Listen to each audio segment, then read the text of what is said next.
வணக்கங்க. நான் விஜயலட்சுமி பாட்டி பேசுகிறேன். இப்போ தாம்பரத்துலேருந்து வர்றவங்க மேடவாக்கம் வந்துடுங்க. மேடவாக்கத்துலேருந்து பெரும்பாக்கம் வந்துட்டிங்கன்னா இந்த முருகர் கோயில் இருக்குதுங்க. வெற்றிவேல் முருகர் கோயில் இருக்குங்க.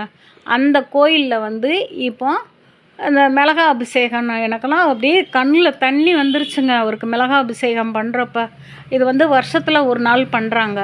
இந்த மிளகா அபிஷேகத்துக்கு இந்த பாருங்கள், இந்த முருகர் தேர் எடுத்துட்டு அது அந்த அன்னைக்கு பார்த்தீங்கன்னா ரொம்ப நல்லா இருக்குது. அவர் அவர் மேலே அப்படியே முருகர் உட்காந்த மாதிரி இருக்கும்.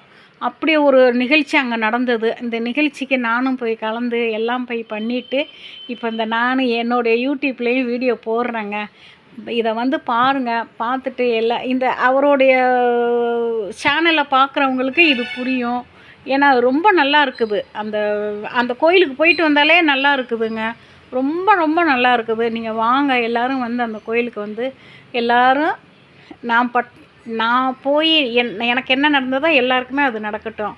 ரொம்ப நல்லா இருக்குது. வாங்க. அந்த முருகர் பறந்து அந்த யாகத்தில் பறந்து கூட அந்த மாலையை முருகருக்கு போடுறாரு. ரொம்ப நல்லா இருக்குது. மத்தியானம் 2 மணிக்கு போனோம்னா நைட்டு நான் 2 மணி வரைக்கும் அங்கே இருந்துட்டு வந்தேன். அன்றைக்கி நான் போய் செவ்வாய்க்கிழமை 7ஆம் தேதி அமாவாசை பௌர்ணமி அன்னைக்கு இது இப்போ அமாவாசை அன்னைக்கு வருஷத்தில் ஒரு நாள் இது பண்ணுற பூஜைன்னு சொல்லி இருந்துட்டு வந்தேங்க.